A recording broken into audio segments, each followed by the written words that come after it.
Et aujourd'hui, donc dans le deuxième épisode qu'il a sous-titré Accélération, il va nous parler de sa pratique personnelle, peut-être un petit mot aussi sur sa formation à l'école nationale de la photo d'Arles, donc avant cette période du musée Goupil. Et donc, sans plus attendre, parce qu'on est déjà un petit peu en retard, je lui passe la parole. Merci et à tout à l'heure. Merci beaucoup Yannick, bonjour à toutes et à tous. Donc voilà, mais saison 2, on quitte le 19e et on atterrit aujourd'hui en fait. Et je vais vous parler un petit peu de comment, ce que je fabrique un petit peu et comment je travaille aussi surtout. Donc un petit rappel comme ça, mais de la fois précédente, donc cette évocation assez rapide, parce que c'est une histoire qui s'étale sur au moins un demi-siècle. En gros, cet événement, parce qu'on peut dire que c'est un événement en fait, qui couvre toute la deuxième moitié du 19e siècle, disons en 1830 à 1880 à peu près, où se mettent en place de nouvelles conditions de circulation massive des images à l'échelle internationale. Et je crois que depuis, ça n'a pas cessé justement, mais de s'accélérer, d'où le sous-titre de cette partie-là. Et de fait, moi, je me suis toujours intéressé aux images, en fait. Comme beaucoup de gens de ma génération, j'ai appris la photographie dans le cadre familial, en fait. Mais c'était un oncle qui savait faire des photos. Mais comme à l'époque, il y avait, mais dans chaque famille, souvent, mais il y avait une personne qui savait. Aujourd'hui, où la photographie est un geste du quotidien, absolument, je pense que ça a changé, ça aussi. Mais en tout cas, moi, donc très tôt, à 9 ans, je commence à faire des photos, à m'intéresser, à lire, à des magazines techniques. Donc aussi, mais toute une culture de la photographie amateur, mais qui est très importante aussi pour moi, en fait. Donc voilà, je fais mes études, je fais un peu d'histoire de l'art et je vais à l'école d'Arles qui vient d'ouvrir, ça c'est en 86, parce que c'est ça que je veux faire, quoi. Ça c'est très très clair. C'est très très très tôt, c'est comme ça que ça s'est manifesté. Donc Arles, une période absolument formidable. Une vraie période de formation au sens très fort du terme, où j'apprends plein de choses, où je vois plein de monde, où il y a aussi les autres étudiants, ce qui est une très grande richesse, toujours. Une bibliothèque extraordinaire. Et je passe 3 ans où j'essaye de construire des choses, si ce n'est que au bout des 3 ans, ça ne marche plus. Donc, je me retrouve dans une impasse, mais dans mon travail, quoi, qui est, je suis coincé dans un truc qui est,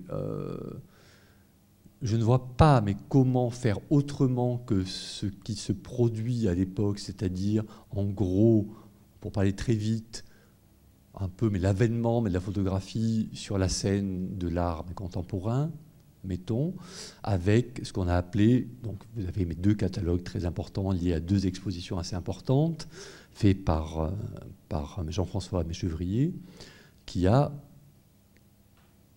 disons, théorisé en quelque sorte, mais ce n'est pas le seul, mais cette idée de la photographie comme un tableau, c'est-à-dire une forme autonome, un petit peu autoritaire peut-être, ça on y reviendra, qui passe souvent par un grand dispositif de production et de mise en scène. Donc c'est Jeff Wall, mais toute l'école allemande, Megurski, Struth, etc. En France, c'est des gens comme Christian et Milovanov, mais qui est mon prof à Arles et qui reste aussi quelqu'un de très important aussi pour moi. Mais Suzanne Lafont, mais Feigenbaum, mais toute une génération, mais Copland aussi, voilà, mais toute une génération d'artistes qui, avec lesquels la photographie arrive sur la scène, je dirais, de l'art mais contemporain, et en étant plus circonscrite à un milieu de la photographie, en fait. Je pense qu'on a peut-être un peu perdu ça de vue. Je pense que cette distinction, elle reste malgré tout existante, mais d'une certaine façon. En tout cas, pour ma part, je vois ça, quoi. On est accompagné là-dedans, on voit ça très vite. Nous, mes jeunes étudiants, quoi. Moi, je sors en 89 de l'école, et je comprends assez vite que c'est formidable tout ça, mais ça ne m'intéresse pas. Et ça ne m'intéresse pas et qu'en plus, je ne sais pas le faire. Donc, je me retrouve un peu dans une situation pas hyper mais confortable, mais ça, c'est la vie, quoi. Et donc, c'est là où je décide de travailler dans ce musée, quoi, parce qu'il y a une opportunité qui s'ouvre. Et cette question, mais justement, de travailler sur des images anciennes, ça m'intéresse aussi, mais depuis très longtemps. Donc voilà, mais cette situation particulière, il y a quelque chose que je vois comme une porte de sortie, mais cette porte de sortie, elle ne m'intéresse pas. Mais quant à reconduire des recettes, disons, de ce qu'on appelait dans les années 70 ou 80, la photographie, mais créative, par exemple, je vois bien que ça ne marche pas non plus, et que ce n'est pas mon histoire, et que c'est un peu... Et tout ça est un peu mort, en quelque sorte. Donc, une période de transition, comme ça, où je travaille au musée, où j'apprends, où je me penche sur toutes ces questions-là. Et puis, donc, voilà, donc je voyage, j'écris, je travaille sur toutes ces questions-là, justement, de multiplication des images. Et ça m'intéresse beaucoup, en fait. Et d'un coup, voilà, je réapprends aussi cette dimension-là, cette dimension de prolifération, de multiplicité, et ça recommence à m'intéresser, tout ça. Mais ça m'intéresse, je dirais, intellectuellement. Et puis il se passe une chose, voilà, c'est qu'en 2004, je postule pour une bourse de recherche à New York, à Metropolitan Museum, sur des questions justement du 19e, d'industrie, des images, etc. J'obtiens cette bourse, je pars 6 mois à New York, et je me dis, voilà, tu pars à New York, c'est peut-être bien de porter un appareil photo quand même, c'est bien, c'est une ville que tu connais un peu, pas trop, mais voilà, c'est quand même, voilà, on va faire des photos. Et puis il y a ces petits appareils numériques, mais qui sont sortis là, 2004, hein, et qui commencent à être intéressants. Voilà, mais il y a une qualité, mais qui commence à être satisfaisante. Et puis le numérique, c'est pas mal en fait, parce que s'il y avait une chose aussi qui me gênait, qui était venue à me gêner, à peser dans ma pratique, c'était ces temps de latence qu'il y a dans la photographie argentique, dire où on enregistre quelque chose, on attend, on va le développer, il apparaît, mais il apparaît en négatif, donc c'est un truc un peu bizarre déjà aussi. Après, il faut faire des tirages. Donc, toute cette espèce de truc, ça me coûtait, en fait, aussi. Et j'avais besoin d'une chose beaucoup plus immédiate. Donc, d'une certaine façon, cette apparition des images, et des petits appareils numériques, résout cette question. Et donc, je pars à New York et je me mets à faire des photographies, mais vraiment en touriste, quoi, à peu près. Justement, mais en amateur aussi, mais comme mon oncle. Ou comme moi avec mon oncle, quand je travaillais avec lui aux vacances, on se montrait nos photos, etc. Et là, il se passe aussi quelque chose de très étrange, c'est que je me rends compte que je me remets à photographier des choses comme ce petit morceau de carton dans la rue avec le gel, la glace, les reflets, des choses très simples comme ça, qui sont en gros celles que je photographiais déjà à l'école, une quinzaine d'années avant, mais pas à la fin de l'école, au tout début de l'école. Ce qui est un peu troublant quand même.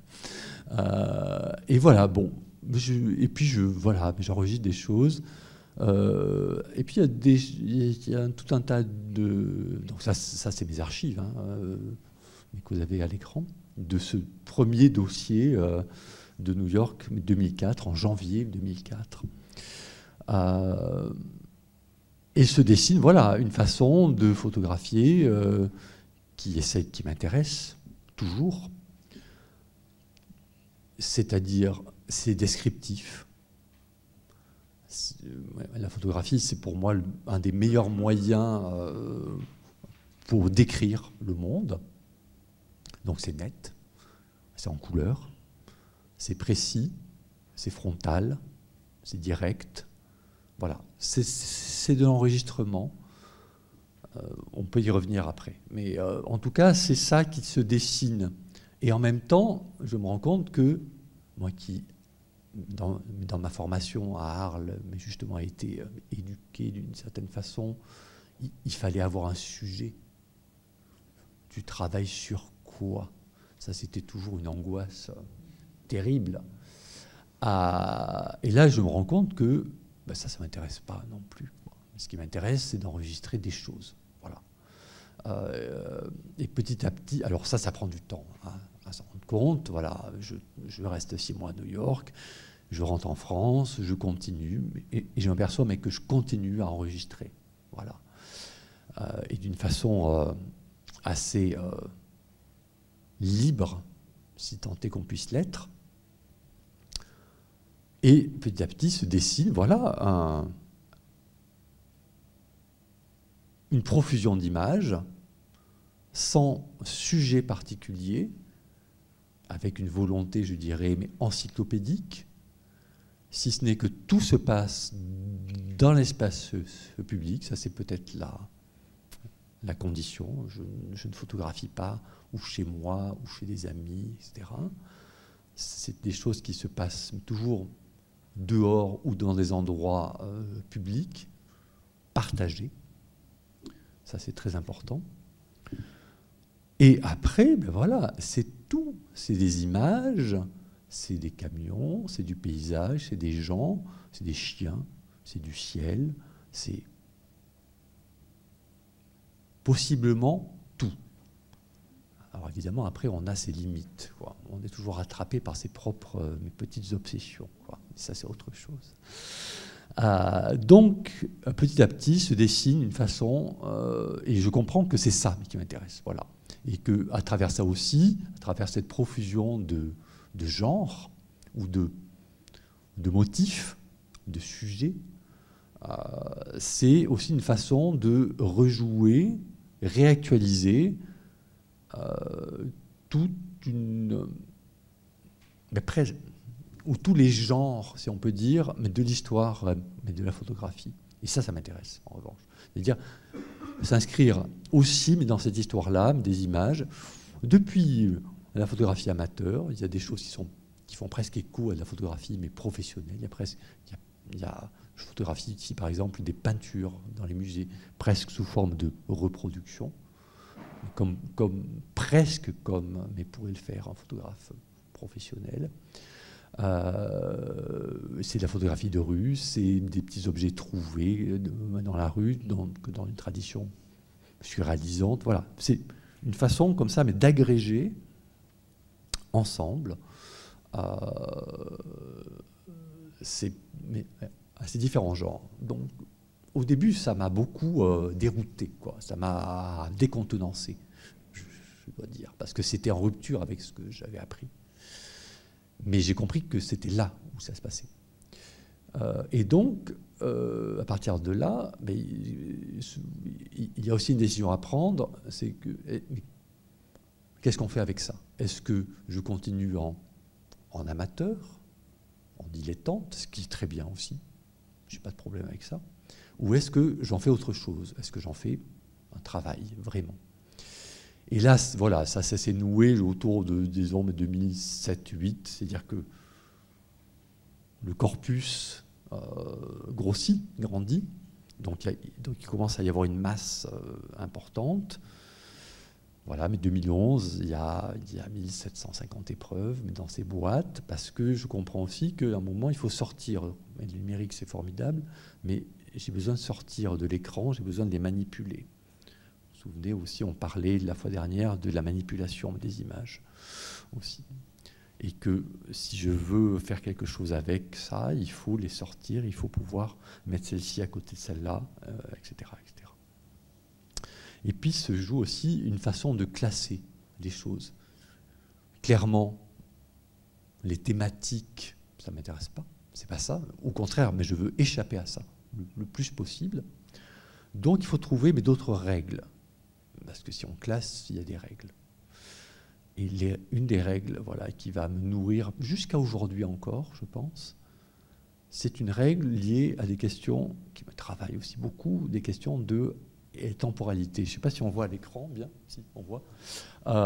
Vous voyez que les images sont classées, elles sont tirées, là, sur mon imprimante de bureau.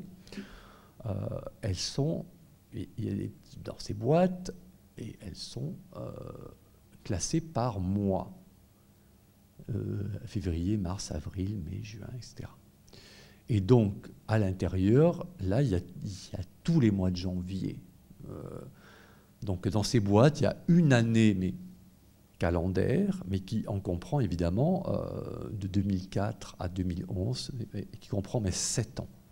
C'est-à-dire qu'on va passer, et ça m'intéresse.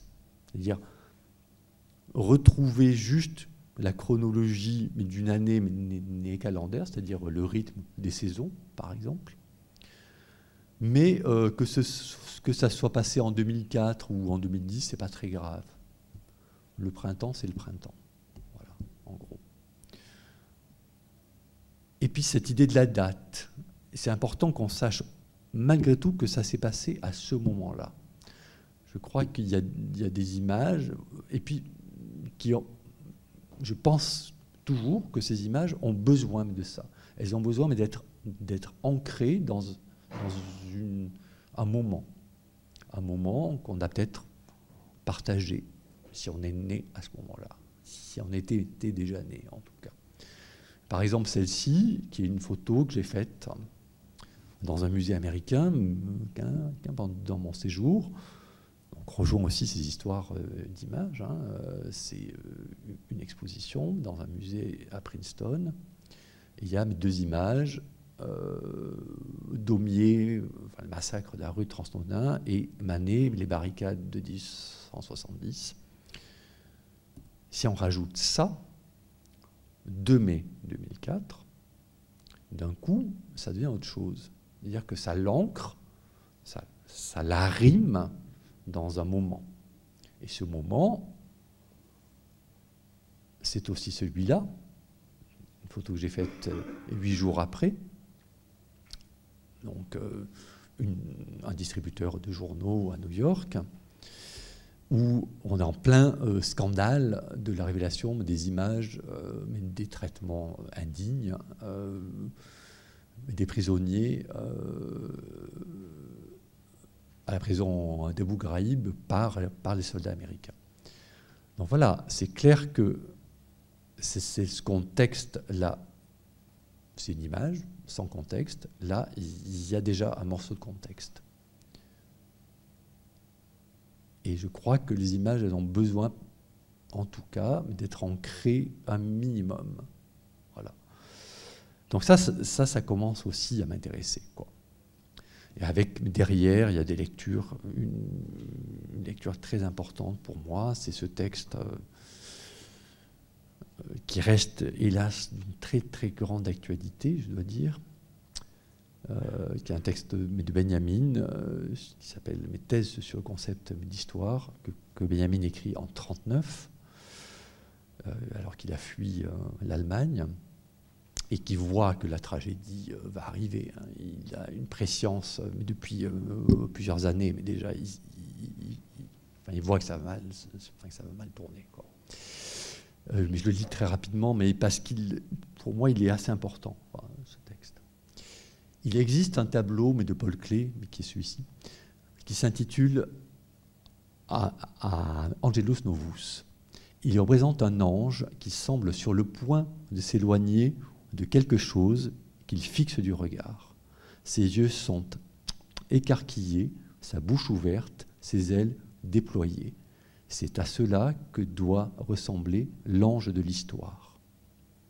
Son visage est tourné vers le passé, là où nous apparaît une chaîne d'événements. Il ne voit, lui, qu'une seule et unique catastrophe, qui sans cesse amoncelle ruine sur ruine et les précipite à ses pieds. Il voudrait bien s'attarder et réveiller les morts et rassembler ce qui a été démembré. Mais du paradis souffle une tempête qui s'est prise dans ses ailes, si violemment, mais que l'ange ne peut plus les refermer. Cette tempête le pousse irrésistiblement vers l'avenir auquel il tourne le dos, tandis que le monceau de ruines devant lui s'élève jusqu'au ciel. Cette tempête est ce que nous appelons le progrès. Bon, je suis désolé, c'est un texte un peu dur, un peu raide, mais évidemment aussi quand on pense à l'actualité aujourd'hui, il résonne évidemment. Je crois qu'il résonne aussi, mais tout le temps. Et je crois aussi que ce que j'essaye de faire avec la photographie, c'est ce que l'ange ne peut pas faire. C'est-à-dire, mais l'ange, il ne peut pas s'arrêter. Voilà, il est pris dans la tempête. On est tous pris dans la tempête. Et une façon de s'arrêter, justement, c'est d'enregistrer les choses et de les recomposer. Voilà. Il voudrait bien, on peut mais s'attarder, on peut mais réveiller les morts et rassembler ce qui a été démembré, c'est-à-dire mais aussi mais tout simplement, sans tragédie d'ailleurs, ce qui n'est plus, mais ce qui vient de s'écouler, là il y a 3 secondes même. Donc mais tout ça a vraiment irrigué et donné, je dirais, un fil au travail, qui n'était pas, et qui ne pouvait pas être du coup thématique. Voilà. Donc, voilà, mais des images, mais ça cumule, mais dans ces boîtes, c'est à la fois le matériau, mais du travail, et d'une certaine façon, le travail lui-même. Même si je ne les ai jamais montrés tels quels, je pense qu'un jour, mais je les montrerai d'ailleurs. Aujourd'hui, ça a un peu changé, parce que il y a moins, voilà, mais les boîtes se sont un peu arrêtées, et ça devient, et ça reste un peu, mais dans l'ordinateur, parce qu'avec ça, on fait... Enfin, je travaille presque plus qu'avec mon téléphone aujourd'hui.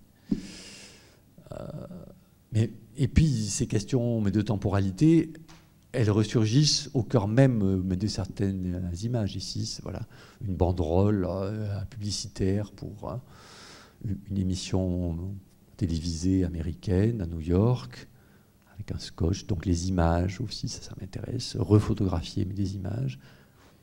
Au day, today. Dire que c'est aujourd'hui, mais c'était en 2007. Ou la crue de la Seine, du 28 janvier 1910, qu'on regarde en 2008, enfin, que je regarde en 2008 et qu'on regarde aujourd'hui, évidemment. Donc voilà, mais tous ces sauts et ces boucles temporelles, tout ça, c'est absolument au cœur du travail. Et aussi des questions mais de méthode. C'est d'ailleurs le titre de cette image, mais je reviendrai sur les titres aussi après. Ça, c'est une vitrine de tailleur à Paris. avec ce très, très beau livre ouvert en vitrine. On voit les tissus derrière, en rouleau. Et c'est comment on construit un pantalon. Voilà. Au fond, c'est du montage. C'est assembler des pièces entre elles, c'est les découper et les assembler. Au fond, moi, c'est ce que je fais aussi. Et c'est ce que je vais commencer à faire donc, dans ces années 2007-2008, avec l'idée que les images apparaissent sous forme de planches, avec les dates. Tout ça, ça vient aussi du 19e, hein, de cette idée de l'image avec un texte en dessous, un titre, ce qu'on appelle une lettre, et classée justement en grille, seul ou ensemble, seul mais autonome, ou mais ensemble. Donc sur ces principes d'années, mais qui se reconstituent, avec voilà, une grande diversité, encore une fois, de choses, quoi. Le monde qui rentre. L'idée, c'est toujours, peut-être, dans ce type de travail, c'est de construire un contenant. Et dans ce contenant, on peut faire rentrer plein de choses. Voilà. Mais après, donc ça, c'est une première exposition importante, où je comprends aussi d'un certain nombre de choses. Je comprends qu'il y a aussi une économie un peu lourde derrière ça, et qu'il y a peut-être d'autres façons de travailler. Et surtout, ce qui m'intéresse, c'est qu'il n'est pas question aussi pour moi que, contrairement à ce qu'on m'a appris à Arles, justement, avec la forme du tableau, dire qu'une photographie, selon ce principe, au fond, elle trouve une résolution. Elle apparaît à un format encadré de cette façon-là, sur tel papier, etc. Donc une apparition unique, en quelque sorte. Et ça, moi, ça ne me va pas du tout, en fait. Je comprends assez vite que ça ne me va pas. Qu'au contraire, ce qui m'intéresse, c'est que les images, elles circulent. Elles naviguent. Ce n'est pas parce qu'elles apparaissent à tel moment, sous telle forme, qu'elles ne peuvent pas apparaître ailleurs, mais autrement, à un autre format, sur un autre support, etc. Et c'est cette capacité-là, mais là, qui m'intéresse. Et ça vient aussi, mais du travail que j'effectue au musée, mais sur les images, très très nettement. Et donc, je me dis, voilà, mais il y a eu cette exposition, mais maintenant, on peut reconduire ce principe dans le livre. À cette époque-là, on commence à pouvoir faire des livres seuls, pour assez peu d'argent, en fait, ce qui n'était pas du tout envisageable quand j'étais étudiant. Donc il y a ces petits livrets qui commencent en 2011, il y en aura 3, qui s'appellent mes saisons. Donc c'est cette idée du rythme des saisons. Moi je suis né à la campagne aussi, donc le rythme des saisons, c'est une chose très importante en fait. Donc là, voilà, 18 juin 2007, 20 juin 2009, 23 juin 2004. Donc, mais les jours se suivent, mais pas les années. Voilà. Donc on a une fausse année comme ça qui se déroule avec tout un ensemble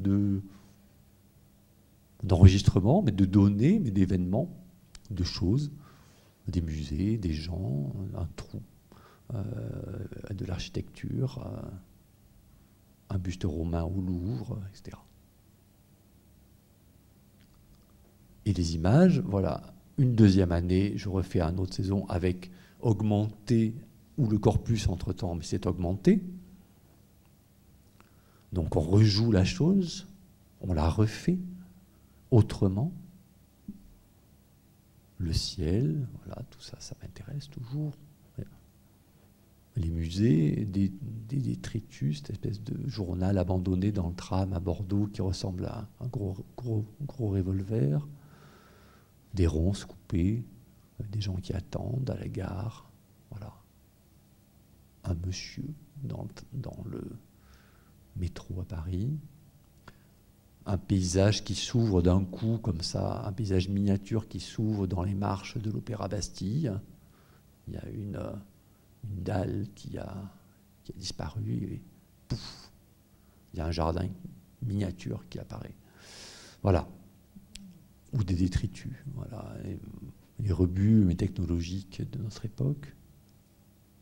Voilà, mais 3e année, j'arrête au bout de 3 années parce que voilà, j'ai compris un peu comment ça marchait et qu'il est temps de passer à autre chose. Mais ce qui m'intéresse, voilà, c'est que la façon dont les images aussi vont se recontextualiser à chaque fois. Mais il y en a dans les 3 numéros, il y en a qui réapparaissent au même endroit dans la grille ou pas au même endroit. Et comment, mais tout ça, au fond, ce sont des cadres pour des formes de fiction qui sont à fabriquer et pour le lecteur. En fait, moi, au fond, c'est ça aussi qui m'intéresse, c'est de poser les cadres et les ingrédients, si on peut dire.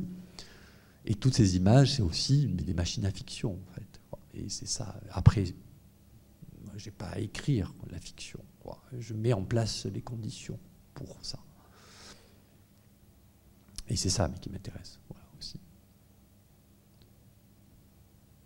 Je passe là-dessus. Après cette expérience de ces livrets, mais des saisons, on me dit, bon, c'est très bien, mes saisons, il y avait 12 images par mois, ça fait 144, or il y a 365 jours dans une année, peut-être que ça serait bien de faire l'expérience réellement. Donc, une image par jour, qu'est-ce qui se passe? Vu que le stock s'est agrandi aussi, je commence à avoir une matière. À cette époque-là, il y a 3000, 4000 images à peu près. Donc, mais faire un livre, là, ça devient un peu compliqué. Donc, on va le faire sur des blogs, parce que aussi, ça, c'est une autre forme d'apparition aussi. Et c'est un autre espace. L'exposition, mais c'est un espace. Le livre, mais c'est un espace. Le blog, le site internet, le monde digital est un autre espace. Et donc, je décide, voilà, en 2014, je commence, et le 1er janvier 2014, je poste une photo, donc je crée le cadre de ce Tumblr, mais qui me convient très bien, c'est des cadres un peu standards, mais ça me va aussi, tout à fait.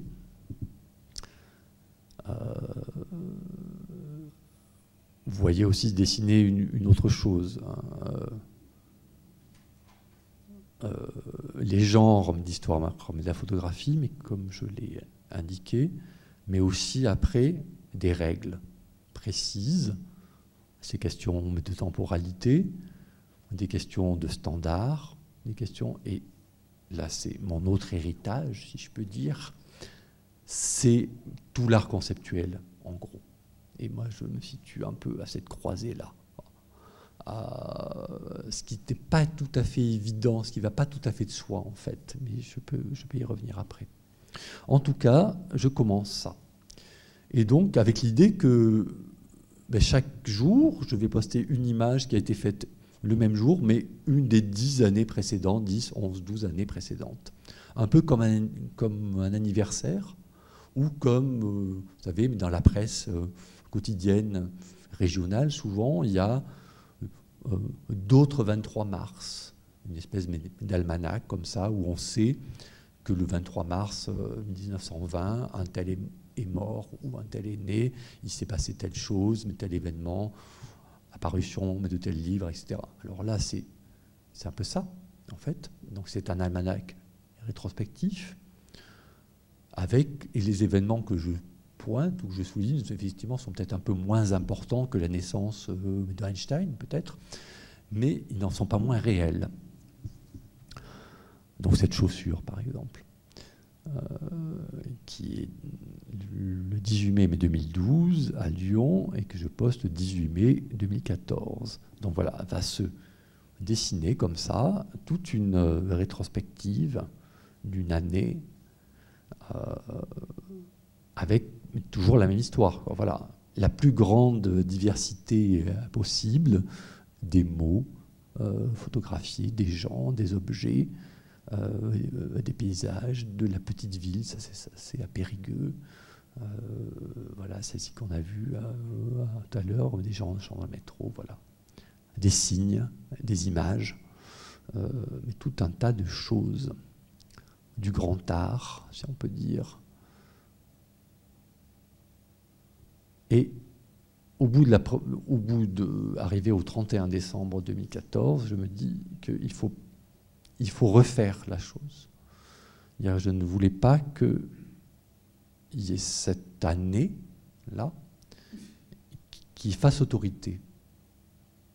Ce n'était pas une année canonique. Ce qui m'intéressait, c'est de pouvoir dire, il y a celle-là, mais il y a aussi celle-là. Il n'y a pas de vérité entre les deux. Mais il y a ce déroulé, et c'est le déroulé qui m'intéresse. Et petit à petit, je comprends aussi une chose, mais assez vite en faisant ça, donc je fais ça sur 2 ans, mais c'est encore en ligne d'ailleurs, on peut les regarder. Donc voilà, ça c'était le dernier blog, une image qui dit merci, à bientôt, justement.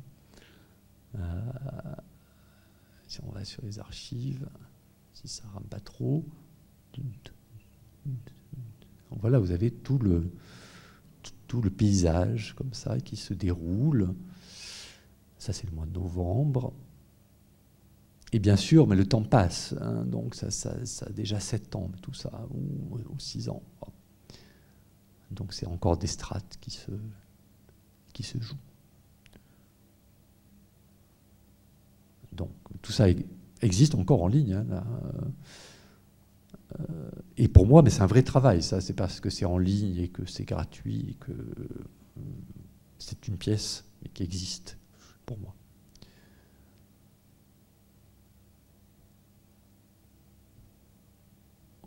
En revanche, je comprends aussi très vite que ce que je suis en train de fabriquer, c'est non seulement effectivement une apparition des images dans l'espace numérique, mais aussi que c'est le chemin de fer d'un livre. D'ordinaire, quand je travaille sur un livre, je m'y consacre un certain temps, de façon assez intense. Voilà, on travaille un peu en continu. Là, je me rends compte que je suis en train de faire le chemin de fer d'un livre, mais de façon très soft, très douce, en y travaillant 5 minutes, un quart d'heure, une demi-heure par jour. Et que petit à petit, ce livre se construit comme ça, chaque jour, très tranquillement, et aussi en étant donc, mais perméable à tout ce qui s'est passé dans la journée. Chose qui n'arriverait pas si je travaillais en continu. Donc voilà, ça dépend, parce que les choix d'images que je vais faire, même s'ils sont assez restreints, mais tous les 23 mars que j'ai, il faut que j'en choisisse un. Et le choix va se faire en fonction aussi de plein de choses qui se sont passées dans la journée, si ça va pas, s'il fait beau, s'il fait pas beau, ce que j'ai vu, ce que j'ai pas vu, etc. etc. Et ça m'intéresse aussi. C'est-à-dire que c'est toujours essayer de trouver d'autres façons de pouvoir avancer et de pouvoir travailler. Et donc le blog s'arrête fin 2015. Après, il m'a fallu un peu de temps parce que je suis très lent et que c'était un très gros travail pour assembler ces 2 livres qui s'appellent Mais d'autres jours, c'est le même titre que le blog. Donc 2 volumes qui font 734 pages chacun, format A4, et où il y a aussi un poids, il y a une densité d'un coup qui n'est pas évidemment pas celle du blog. Ça fait 7 kilos, voilà, ce qui est un truc comme ça, qui est presque, c'est un volume en tous les sens du terme. Et évidemment, les choses sont légendées aussi, hein, mais on l'a aperçu, je suis dans le blog et je vais y revenir. Ça, c'est un épisode qui s'arrête, là, récemment, et donc aussi arrive une autre façon de travailler qui va être de travailler et d'enregistrer avec le téléphone portable qui est de plus en plus souple et de plus en plus mais performant aussi. Et le débouché, je dirais, naturel mais du téléphone, enfin des images faites au téléphone portable, c'est de rester dans leur espace aussi. Donc dans cet espace digital. Donc Instagram aussi, qui est une autre, et qui pour moi est absolument aussi un travail. Donc c'est un compte que j'alimente depuis 2017, qui est là, où les images se suivent chaque jour à peu près. En principe, mais tous les jours, mais il y a des ratés aussi parfois, mais ça c'est pas grave. Et les images, pour moi, elles s'enchaînent sur presque un principe de domino. C'est-à-dire que je ne sais pas où ça va aller. Un peu mes marabouts de ficelle, comme ça. Tic, tic, tic, tic, tic. Et ça m'amène dans des endroits que je ne soupçonne pas non plus. Donc évidemment, ça m'intéresse. Et surtout, je comprends que ça va être très important pour moi de décrire avec le langage ce que c'est. C'est-à-dire que les titres, deviennent de plus en plus importants. Ils pointent des choses. Ils sont parfois longs, mais parce que les images, elles sont complexes. Encore une fois, mais il n'y a pas de sujet. Il y a plus une situation qu'un sujet. C'est-à-dire une rencontre de choses différentes. C'est pas ça, c'est ça, mais avec ça, ça et ça. Donc la formule, mais justement, mais avec, je l'emploie mais très souvent dans mes titres. Donc cette dimension, je dirais, littéraire, elle devient aussi de plus en plus importante. Voilà, ça c'est les dernières images postées. Ça c'est une photo de l'affiche. On voit les reflets, c'est fait à Paris. Un panneau d'affichage de la campagne de Vuitton, avec une toile de Richter derrière. Voilà, des situations comme ça qui m'intéressent. Qui captent, et j'essaye, pour moi c'est très important, mais que les images soient le plus pleines possible. Il n'y a pas d'endroit qui n'est pas intéressant pour moi dans l'image. Ça, les pavés sont intéressants, l'herbe derrière est intéressante. Ce n'est pas que ces deux figures mais qui sont intéressantes. Ce monsieur qui passe derrière, il est intéressant. La roue qui est dans le coin, elle est intéressante. La façon dont, évidemment, les pavés jouent avec les carreaux de la veste, enfin de la chemise, ou les rayures jouent avec... Voilà. Bon, toutes ces constructions-là, mais qu'on ne voit pas mais toujours, mais quand on les fait, évidemment, mais sur lesquelles on s'attarde après. Ah. Voilà, mais des signes, les cœurs. Je ne sais pas si vous avez remarqué qu'on voit de plus en plus de cœurs. Je pense que c'est lié aussi à l'utilisation des cœurs sur Facebook, sur tous ces réseaux sociaux. C'est un signe qui a été, je dirais, réévalué depuis quelques années. On en voit partout. Enfin, j'en voyais moins avant, par exemple. Donc il y a aussi toutes ces dimensions-là, de regarder ce qui se passe, ce qui apparaît, ce qui disparaît.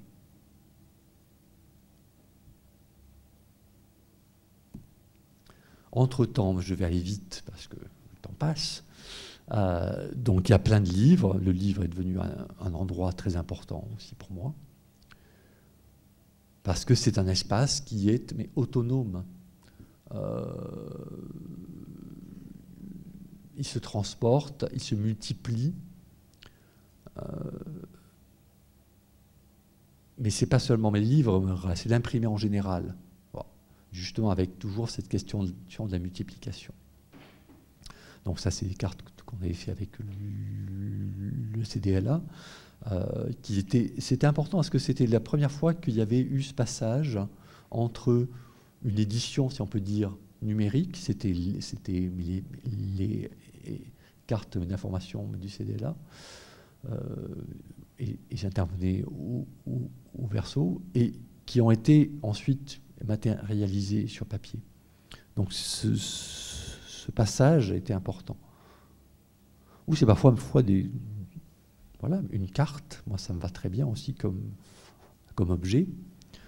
Donc ça, ce n'est pas une composition typographique que j'ai faite, c'est une composition typographique dans l'espace public que j'ai photographié, qui est abîmé, vous voyez. C'est du vinyle qui a été un peu scratché, comme ça, qui est sali, etc. Et qui dit rien de plus que ce qu'il dit, gratuit, illimité. Et donc j'en ai fait évidemment une édition qui est elle-même gratuite et illimitée. C'est des notions intéressantes au fond, qui ne se limitent pas, je crains, au Wi-Fi par exemple. Mais c'est des vraies notions. Et justement, en les coupant de ces contextes publicitaires, ça devient absolument autre chose. Moi, ça m'intéresse, mais la gratuité, c'est une question intéressante, quoi. Et si en plus c'est illimité, alors là, ça devient encore plus excitant, quoi. Un autre travail, c'est souvent des questions, quand je trouve une forme comme ça, pour accueillir mes images, en fait. C'est des réceptacles pour accueillir les images. Et même si ce réceptacle, c'est juste une carte, c'est juste un papier de 15-21 sur 350 grammes. Mais c'est parfois des choses plus complexes, donc livres, etc. Mais celui-ci, j'avais en stock, dans mon stock, j'avais des séquences d'images. Et je ne savais pas quoi en faire.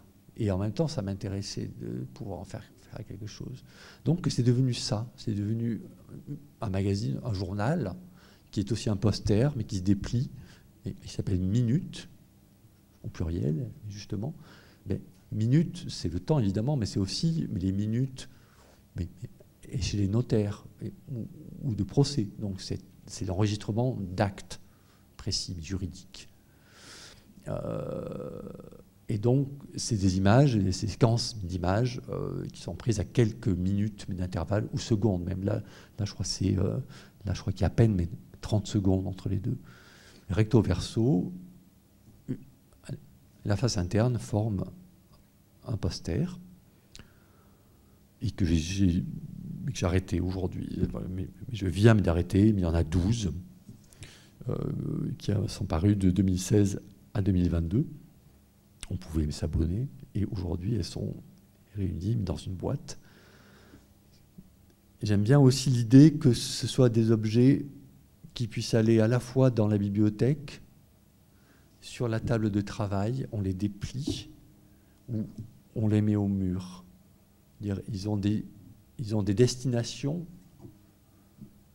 et des espaces qui sont différents. Ça, c'est une petite marotte aussi, voilà, que faire des choses qui puissent fonctionner dans plusieurs types d'espaces. Ou comme ça aussi, ça c'est une édition assez récente, c'est 4 feuilles à 4, recto verso, c'est pas des trucs d'une lourdeur extrême, hein, c'est pas des productions mais de Jeff Koons. Hein, je suis plutôt du côté de choses beaucoup plus légères. Qui s'appelle le ciel clos, donc ce sont des ciels qui sont imprimés mais recto verso avec une légende, on voit, et qui sont faits ou pas pour être découpés et assemblés. Donc des volumes, des petits jeux comme ça de construction, comme j'avais mais quand j'étais enfant. Donc, et d'un coup, le ciel comme ça très haut se replie sur lui-même. Ce qui est un peu inquiétant, hein, c'est l'Apocalypse, hein, en général, dans ça. Mais c'est le ciel, mais qui se déchire, hein, c'est l'Apocalypse, ça. Mais là, il se replie sur lui-même, et en même temps, ces choses informes et mouvantes, que sont les nuages, deviennent absolument régies par les mathématiques et la géométrie. Et tout ça se résume à une feuille à 4. Voilà. Plus l'écart entre ce qu'on peut projeter et la matérialité de la chose est grand, plus ça m'intéresse. Et bien sûr, c'est des questions liées aussi, je n'abandonne pas l'exposition, mais avec l'idée aussi que, effectivement, mais le tirage encadré, c'est très bien, et j'en fais, et ça existe, mais aujourd'hui, surtout aujourd'hui, il y a énormément de façons de faire apparaître des images. et des supports différents, des affiches. Ça, c'était une exposition à Lectoure, entièrement d'affiches, mais collées au mur, hein, et qui se pliaient, mais dans les angles. On avait 2 bandeaux, ça s'appelait ciel-sol, une image du ciel, une image du sol faite le même jour, et il y avait toute une année, mais qui se déroulait, encore une fois, mais sur le même principe, de janvier ici, on tournait jusqu'en décembre. Un détail, donc on voit mais les dates comme ça, qui sont presque une ligne d'horizon, hein. Donc on regarde en bas, c'est un geste très simple qu'on fait presque tous les jours au fond, hein. On regarde en bas, on regarde en haut.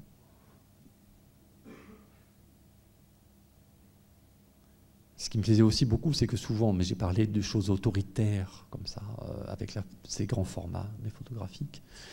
Là, je crois que j'étais arrivé à faire quelque chose qui soit grand et qui occupe l'espace, sans qu'il soit trop autoritaire. C'était assez léger, quoi. Je ne sais pas si on le perçoit sur les repros. Ou ces impressions, mais sur vinyle aussi. Je photographie des mots. Je trouve que c'est un vieux truc aussi, hein. Justement, mais l'art conceptuel, mais bien avant aussi. Rimbaud, mais écrit en 1871 un poème, hein, qui s'appelle Paris, uniquement avec des mots qu'il a lus dans la ville. Ce qui est génial, quand même. Une idée extraordinaire. Ces détails, je passe vite. Les drapeaux qui sont maintenant dans la collection du FRAC, ici. Donc il y a ces 12 drapeaux. C'était l'idée aussi, mais des emblèmes. Mais c'est quoi un emblème? Là, donc cette chose un peu flottante, comme ça, en drapeau, qui ressemble à des blasons sans en être vraiment. En même temps, c'est des choses très dévaluées, quoi. Un petit arbre, un trou, un sac en plastique par terre, un bout de ficelle, des billets de Monopoly. Une décoration de Noël dans mon village natal en Dordogne, qui est un peu brinque-ballante. Donc, un peu des emblèmes faibles.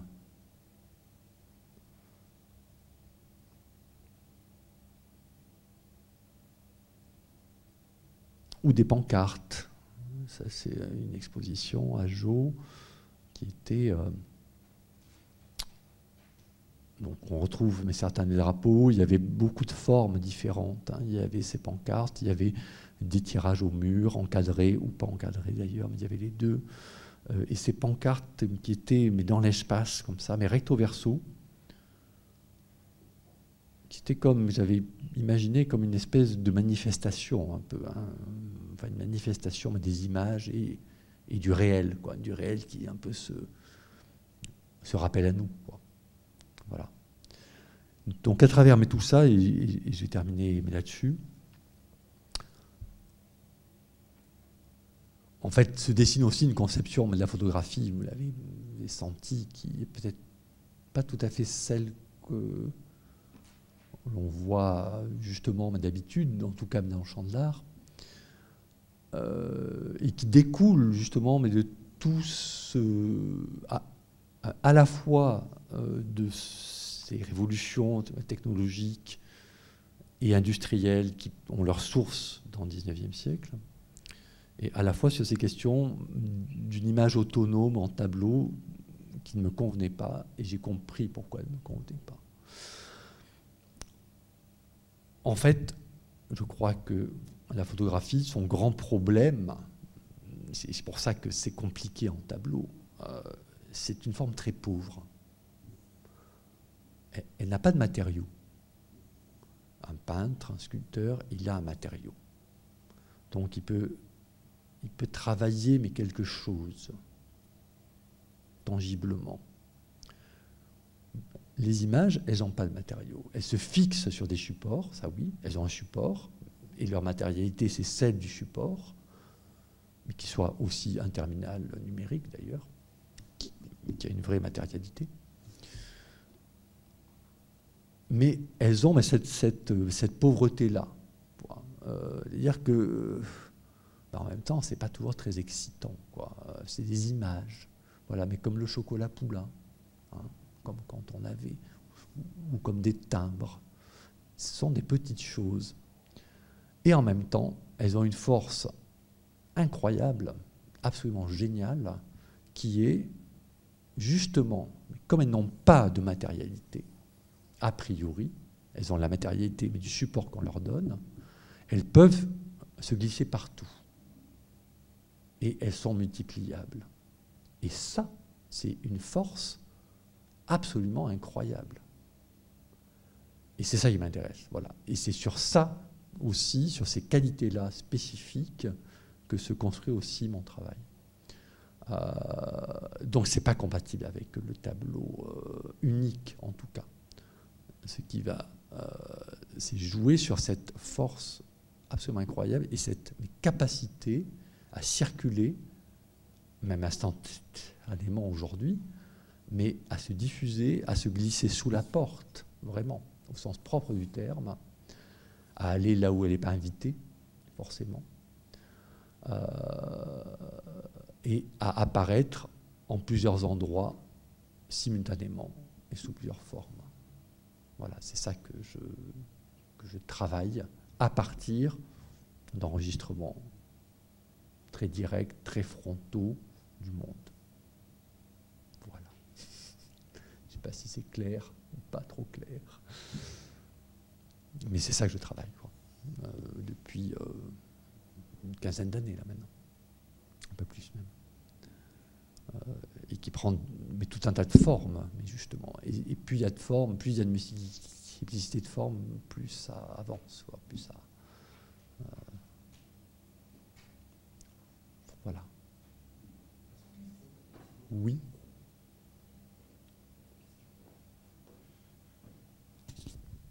Est-ce qu'il y a peut-être des questions? Ouais. Ok. Merci. Je voulais vous poser la question de la saturation des images, la saturation par colorimétrie. Oui, oui, oui. Du fait que dans l'espace, tout d'un coup, finalement, trop d'images va finalement tuer l'attention. Et aussi, la question que je me posais, c'était aussi la question, justement, par rapport à cette saturation, du temps d'observation qu'on se donne pour les images. Alors, ça c'est... Ouais. En fait, on a tendance à ne pas rentrer dedans. Je suis d'accord. Ça, c'est des grosses questions. mais la saturation des images, d'une certaine façon, j'y participe aussi. J'en rends compte, parce que justement, je photographie souvent des images. Ça, c'est une vitrine avec voilà, un fond de vitrine. Ça, c'est une peinture foraine. Voilà. Mais je photographie tout type d'images, justement, ou j'essaye en tout cas. Mais j'essaye d'être aussi un peu modéré, quoi. Sur Instagram, je poste au maximum une image par jour, pas plus. Voilà. Il y a des gens qui postent 50 choses par jour, quoi. Et ce qui était très important, oui, parce que je n'ai pas dit aussi, d'ailleurs, oulala, pardon, mais sur Instagram, il y a une règle aussi très simple sur Instagram, outre le marabout de ficelle, là dont je parlais, c'est que c'est jamais une image faite le jour même. Jamais. Ça, c'est interdit. C'est-à-dire qu'il n'y a jamais de simultanéité. C'est-à-dire que ce n'est pas de l'information fraîche. Contrairement à ce que proposent justement les réseaux sociaux. En général, ils sont faits pour ça. Donc ça, justement, surtout pas faire ça. Mais réactualiser des choses plus anciennes. Après, sur le temps d'attention, je suis assez d'accord. C'est-à-dire que j'ai conscience aussi que un travail comme le mien suppose une forme de générosité du spectateur. C'est-à-dire qu'il y accorde un peu de temps. Voilà. Mais je n'ai pas trouvé autrement, encore. Mais voilà, mais je sais très bien ça, en fait. Et je sais que ce travail, qui est à la fois mais léger et sec, un peu les deux, il demande un peu d'attention. Voilà. je vous demande un peu d'attention. Ce qui est très prétentieux aussi, hein, un peu arrogant, j'en suis conscient. Mais je n'ai pas trouvé comment faire autrement encore. Mais si je pouvais faire autrement, je crois que je le ferais autrement. Mais je n'ai pas trouvé encore. Mais peut-être que je ne trouverai pas, je ne sais pas. Mais c'est une question que je me pose en tout cas, ça c'est sûr. Ça c'est sûr. Mais je ne crois pas que... en revanche, je ne crois pas que réclamer cette attention par un enlèvement du spectateur, par un truc qui s'impose parce qu'il fait 4 mètres sur 3 et qu'il est in your face, je ne suis pas sûr que ça m'intéresse, en revanche. Je crois qu'au pire, je préfère ça quand même. Voilà. Peste ou choléra.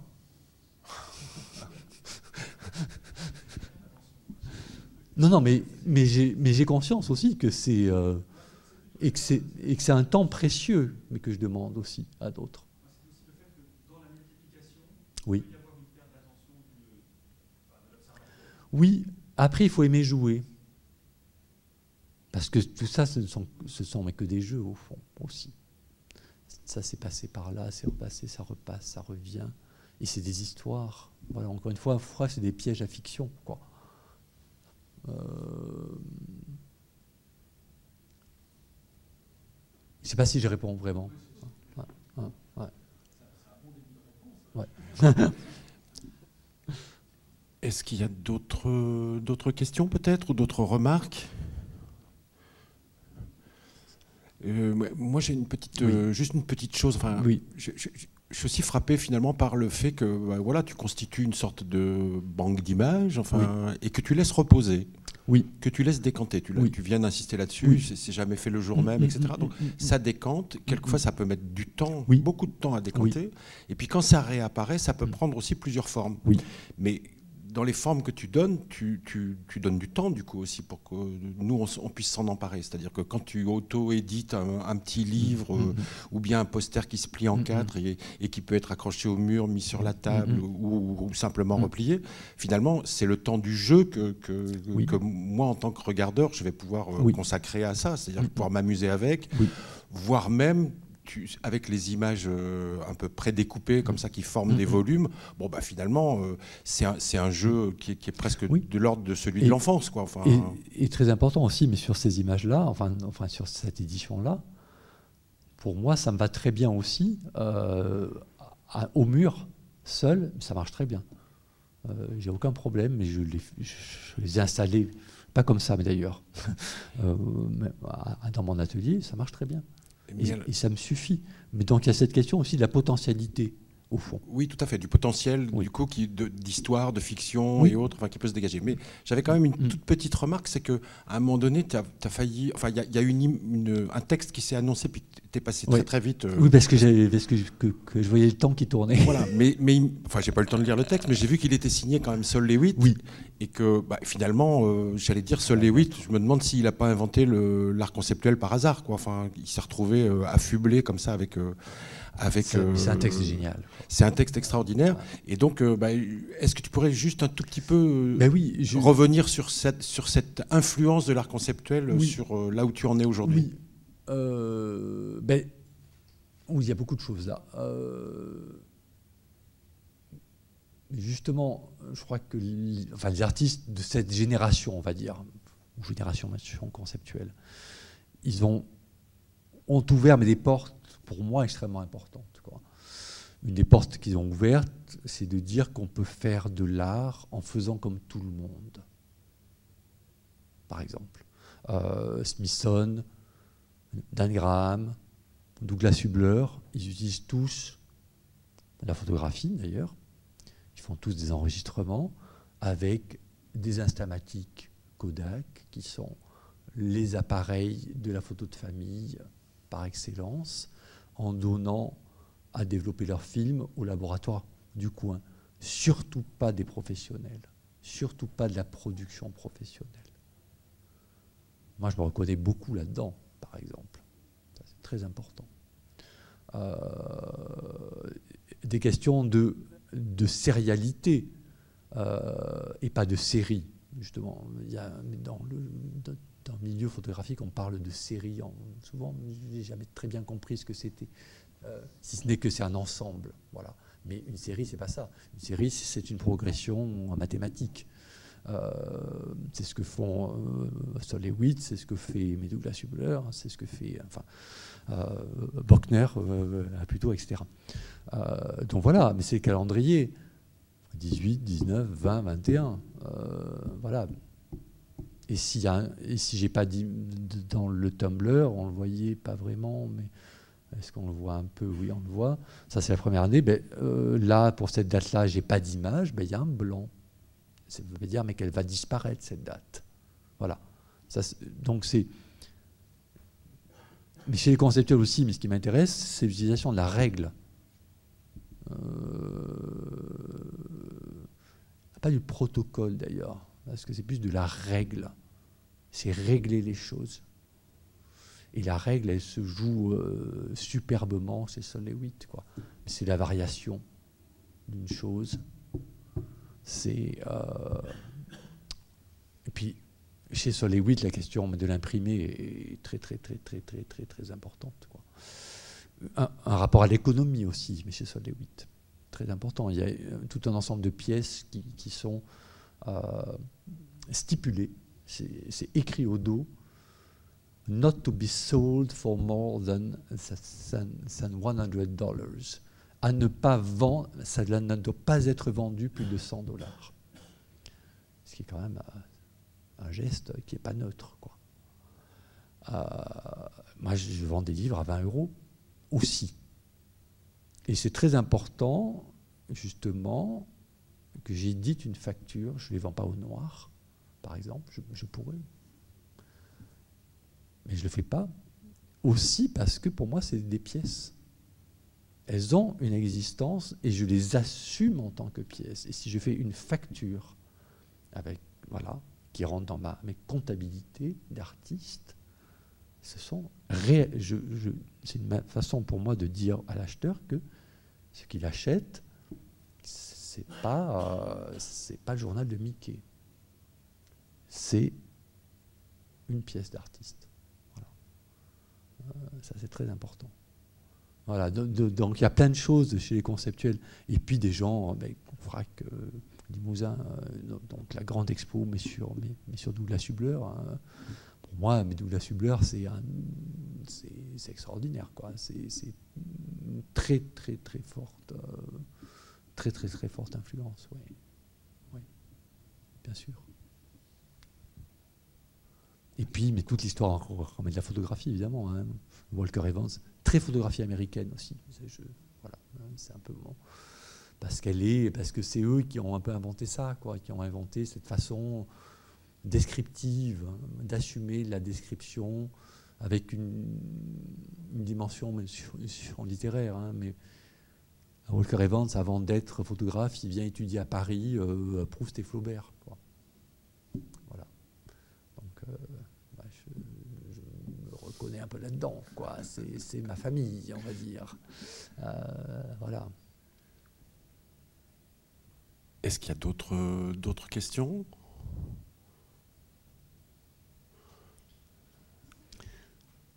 Moi, je voudrais bien revenir un tout petit peu aussi sur la façon d'organiser tes stocks d'images, au fond. Oui. Parce que finalement, tu as utilisé la méthode calendaire, oui. Hein, regrouper les photos par mois en mélangeant les années.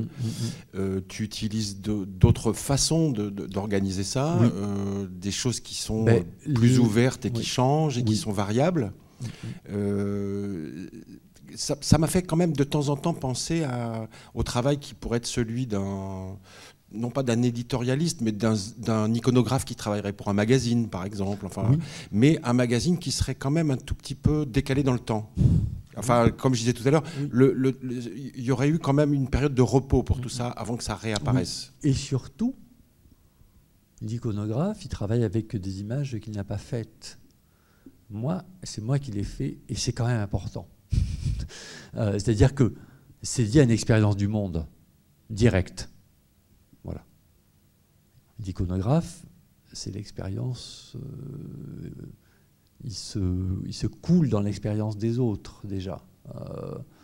où il n'en a que le produit, enfin il n'y en a mais que le produit. Mais en même temps, tu fais un peu les deux, du coup. Puisque toi, tu produis les images, mais tu fais les un peu organises les deux. ou les réorganises. Oui. Donc Oui. c'est un peu les deux, Oui. quoi. Oui. Mais effectivement, mais il y a des livres thématiques aussi, par exemple. Retour est un livre thématique que Park appellerait sur un endroit, par exemple. Mais